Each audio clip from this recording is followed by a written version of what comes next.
السلام عليكم ورحمة الله وبركاته. بسم الله الرحمن الرحيم. اللهم صل وسلم وبارك على سيدنا محمد وعلى آله وصحبه أجمعين. يا صباح الخير على كل إخواتنا وحبايبنا ومتابعينا جوه مصر وخارج مصر. سموا بالله وصلوا على رسول الله حبيبنا وشفيعنا محمد صلى الله عليه وسلم. اللهم صل وسلم وزد وبارك عليك يا حبيبي يا شفيعي يا رسول الله. بسم الله ما شاء الله ولا قوة إلا بالله. اللهم صل عليك يا نبي. طبعا النهارده العمر ال 25 يوم، وهنوزن معاكم عمر 25 يوم ونشوف الوزن النهارده عامل ايه معانا، وربنا ان شاء الله ييسر امورنا جميعا ويطعمنا خيرهم اللهم امين احنا وانتم جميع المسلمين. النهارده العمر ال 25 وهنوزن ونشوف الوزن معاكم، بس الاول نبص على الفضلات ونشوف الفضلات اخبارها ايه، والحمد لله ان في فضلات موجوده اقدر ان انا اوريها لكم، لان طبعا ارضيات البلاستيك بتبقى سهل ان الفضلات تنزل تحت بسرعه، فلسه الحمد لله موجوده. طبعا اعزكم الله فضلات اهي، فضلات اهي، طبيعي اهو، الطبيعي اهو يا جماعه. بصوا اهو الطبيعي بتاع الفراخ اهو. كذا حاجه انا بوريكم، مش حاجه واحده، كذا حاجه. هنروح هناك كده مشيت نعدي مش مشكله اهو، نعدي اهو لسه حالا اهو. بصوا بقى انا بلف يعني بلاقي الفضلات كلها بسم الله ما شاء الله اللهم صل على النبي. الفراخ يعني تعتبر الاغلبيه بتاعت الفضلات كلها شكل بعض. دي حاجه بقى ما تقلقنيش، هو كل المشكله اللي عندي دلوقتي حاجه واحده، في صوت بس البرد يعني لسه شويه بامانه، رغم ان احنا بنعمله كل يوم بس برضه لسه شويه. فان شاء الله بامر الله الفيديو الجاي هجيب زيت نعناع، لان زيت النعناع كويس برضه. نحط السنتي على ريت لون. هنجيب زيت نعناع يا جماعه كويس جدا لتوسيع الشعب الهوائيه، ممتاز جدا للبرد وجربته قبل كده. هنحط يعني ما فيش حاجه الا بنعملها يا جماعه، ما فيش حاجه لما بنجيبها. هنجيب زيت نعناع الفيديو الجاي ان شاء الله وهوريه لكم، ونحط منه برضو ايه، وبرضو بنعمل من وقت للتاني خلطه البصل والثوم والليمون يا جماعه عشان البرد وربنا يحفظ. طبعا المكان لما نضفناه وعقمناه وحطينا الارضيات البلاستيك فرق كتير. الفراخ دلوقتي بقت بعيده عن الفضلات بتنزل تحت، تقدر تروح تقدر تيجي، الوسع حلو عشان ما يبقاش فيه احتباس حراري في المكان. ظبطي التهويه، ظبطي التدفئه، ما يبقاش فيه كوكسيديا وكوليستيريديا. نضفي فرشتك، لازم الفرشه بتاع الفراخ تبقى نظيفه، لانها طول ما الفرشه مش نظيفه هي اللي بتجيب الكوكسيديا والكوليستيريديا للفراخ، وطبعا الكل بيعاني من الموضوع ده. ماشي، نظافه، تهويه، تدفئه. تخشي تبصي على فراخ تشوفي الحمام عامل ايه، شوفي صوت الفراخ عندها برد تعالجيها، شوفي لحم الفراخ مزرق احمر ازرق يا جماعه. الحاجات دي كلها صدقيني مهمه جدا. بصوا خشوا دققوا كده، شوفوا اللحم بتاع الفراخ دي مكتوم مزرق اهو. لو مزرق اعرفي ان الفراخ دي في احتباس حراري في المكان، في المكان مكتوم عليه، او سموم في العلف تحطي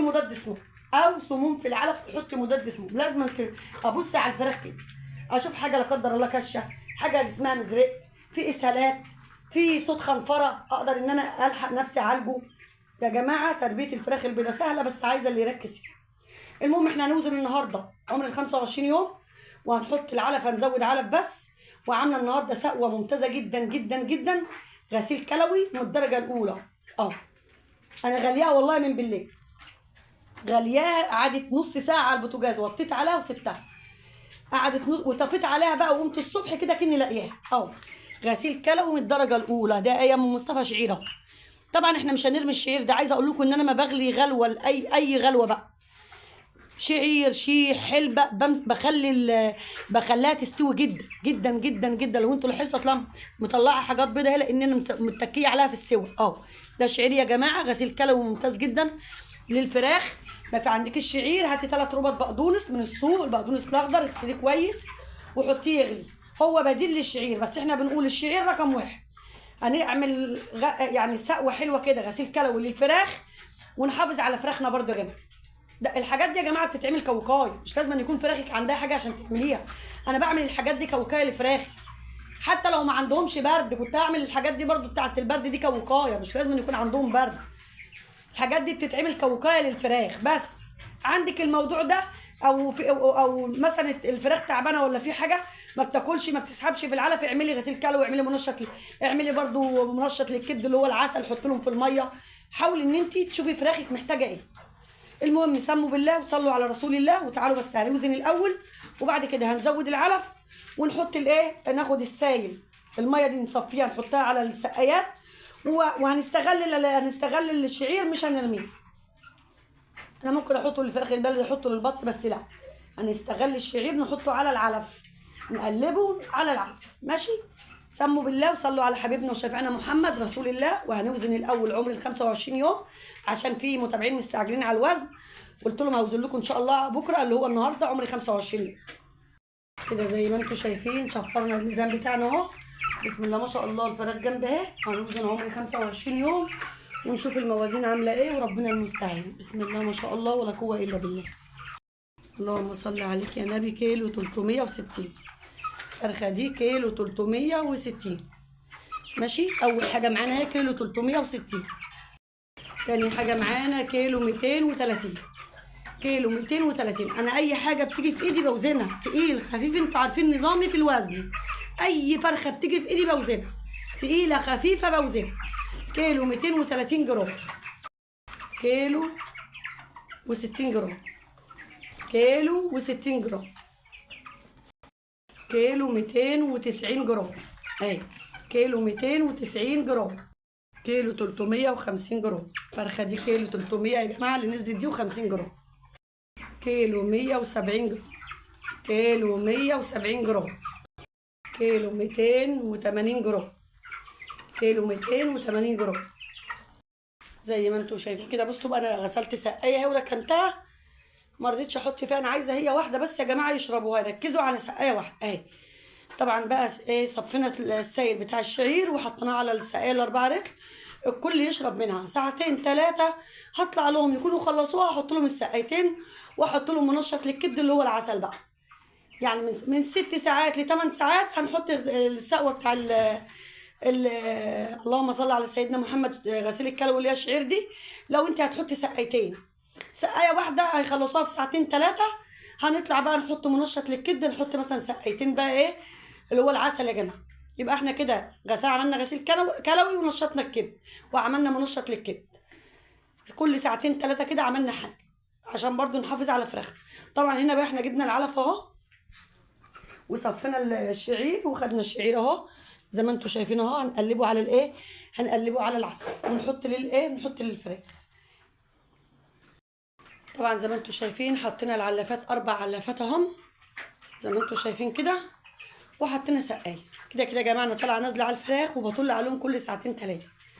هنزود هنحط بقى ايه، هطلع لهم يخلصوها خالص هحط لهم ايه منشط للكبد اللي هو العسل في السقايتين. السقايه التانيه انا غسلتها وركنتها ويكونوا هم خلصوا دي عشان يركزوا على سقايه واحده يشربوا منها واعمل لهم منشط للكبد.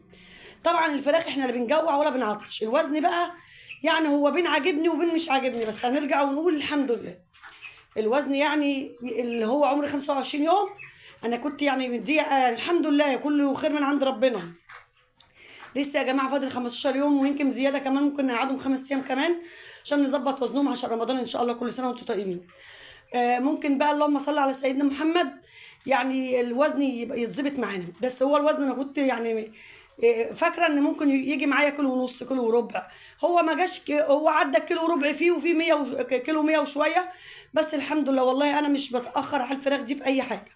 بس الحمد لله هو لسه برضو احنا ايه لسه برضو بدري على نهايه الدوره. هيكون ظبطنا الوزن بالخلطات والاعشاب الطبيعيه وظبطنا الدنيا. احنا الفراخ اصلا لا بنعطش ولا بنجوع. انا ما بعطش الفراخ. الفراخ لو عطشانه ولا جعانه ما كانتش اللي نايم كده، كانت هجوم على العلافات والسقايات. لان انا لا بحب اعطش ولا بحب اجوع يا جماعه. فالوزن هيتظبط. هما برده شويه البرد دول يا جماعه لما بيجي الفراخ تيجي لها اسهال او يجي لها برد دي مشكله. بس هرجع واقول وما زلت بقول برده لما يكون الفرخه عنده برد بيسحب وبياكل، والفرخه لما يكون عنده اسهال ممكن ياكل برده ويسحب في العلف بس ما بيستفادش بحبايه علف، بينزلوا اسهال. لكن البرد بيستفاد بيه وكل حاجه وبياكل، بس هي المشكله بيبقى عنده برد واحنا بنعالج والشافي ربنا. بس يا حبايبي دي وزن عمري 25 يوم ودي السقوه بتاعتنا النهارده. وربنا يرزقنا جميعا يا رب ويصلح حالنا جميعا ويطعمنا خيرهم وخير وانتوا كمان يا جماعه ربنا ما يزعلكوش يا رب. اللي عنده فرختين جايبهم من رمضان ربنا يطعموا خيرهم وما يزعلوش يا رب، ويطعمكم كلكم ويصلح احوالنا واحوالكم كلكم اللهم امين يا رب.